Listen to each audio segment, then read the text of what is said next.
Oi pessoal, tudo bom? Gente, eu vou agora fazer a correção da lição de casa que eu tinha passado na videoaula anterior, tá? Que é da página 90 a 94, né?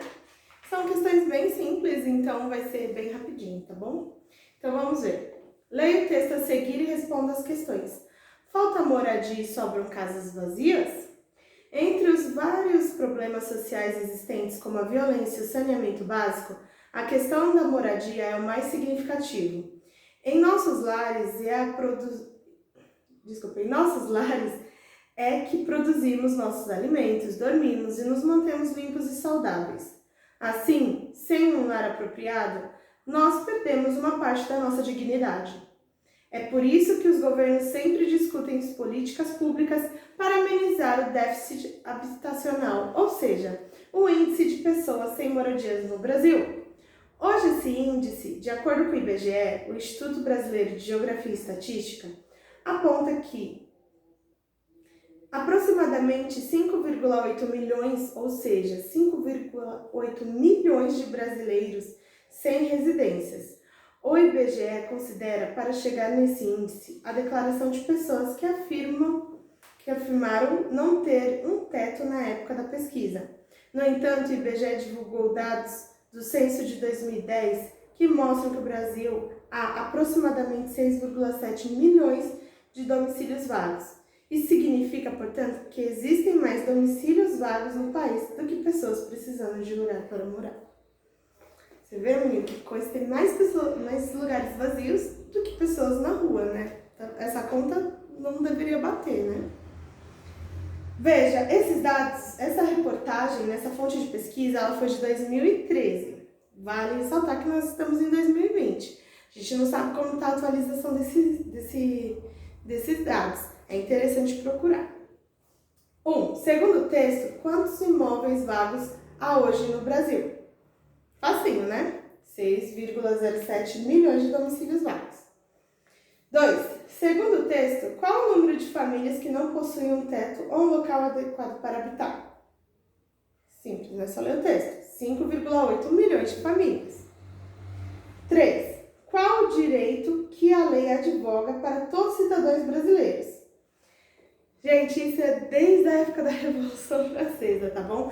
Que todos nós somos iguais perante a lei, sem diferenciação por raça, cor, classe social, etc. Que o Estado precisa fornecer pra gente segurança e também uma propriedade, tá bom? Ou seja, uma pessoa precisa ter uma casa para morar. Isso acontece hoje em dia? Fica a dica, né? 4. Você conhece em sua cidade pessoas que não vivem em moradias dignas? Assim, gente, eu não conheço ninguém que more numa situação deplorável, assim. De casas humildes, conheço, né? Eu mesmo sou, mas de deplorável, de não tem um encanamento, não fornecem energia, esse tipo de coisa, eu não conheço, né? Seria até interessante, inclusive, a gente conhecer para poder entender mais essa realidade, né, que a gente tem no Brasil. Aí vamos ver, né? Aí a gente vai ter aqui na página 91 um textinho, vamos ver. Leia o texto abaixo e responda o que se pede. Brasil, registra aumento de frota de veículos. O Brasil vem passando por um período de modernização e crescimento econômico, em que o poder aquisitivo da população aumentou. Assim, as instituições vêm liberando mais créditos para o consumo e os brasileiros passaram a comprar mais automóveis. De todos os itens de consumo, o automóvel realmente é emblemático, pois as montadoras geram muitos postos de trabalho. O Estado arrecada mais impostos e a mobilidade das pessoas aumenta com o uso do veículo. No entanto, os automóveis também geram problemas como o aumento da poluição e do trânsito. De fato, pesquisas mostram que a frota de veículos no Brasil está aproximadamente 32,4 milhões de unidades. E esse número retrata que já ocorre uma proporção de um carro para cada conjunto de 6 habitantes. Apesar desse elevado número de veículos, apenas 5 dos 26 estados brasileiros concentram mais de 30% da frota.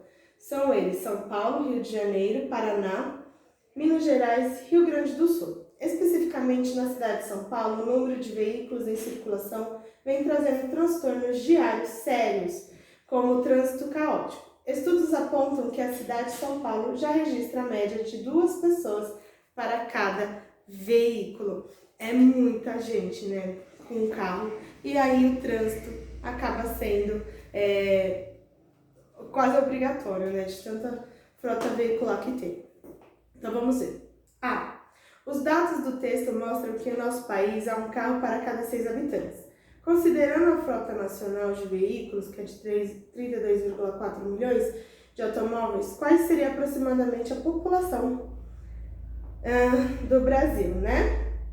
Então, segundo os dados do texto, a gente pode dizer que a população vai girar cerca de 194 milhões 400 mil pessoas. Como que a gente faz esse cálculo? É só fazer 6 vezes 32,4 milhões, né? Assim, é só fazer 6 vezes. Bem, por que, em sua opinião, o número de carros está concentrado nos 5 estados mencionados do texto? Lembra quando a gente falou... Vamos olhar primeiro para esses estados, tá? Vamos ver aqui. São Paulo, Sudeste. Rio de Janeiro, Sudeste. Minas Gerais, Sudeste. Rio Grande do Sul, no Sul, né? E o Paraná, que também fica no Sul. Lembra que quando a gente foi estudar as regiões do Brasil, a gente falou que as mais desenvolvidas e mais urbanizadas, né, era a região do Sudeste e o Sul também, porque tem muita indústria lá e tudo mais. Então, a gente vai ver como que essa urbanização acaba gerando também esse resultado, tá bom? Porque a gente precisa, por exemplo, São Paulo é uma cidade gigantesca. Pra gente se locomover, a gente precisa de um transporte, não tem como a gente ir andando ou algo do gênero, né? Então, a mobilidade e a praticidade de ter um carro, às vezes a pessoa acha mais compensatório do que pegar um transporte público. E isso acaba gerando essa superpopulação de veículos, né, que a gente tem e acaba gerando esse trânsito caótico, né? Na 93, gente, ela é de respostas pessoais. Então, eu vou deixar ela pra gente corrigir junto na videoaula, tá bom? Então, na videoaula online, né? Então, gente, essa foi a correção. Aí, qualquer dúvida, vocês entram em contato comigo, tá bom? Um beijo, tchau, tchau!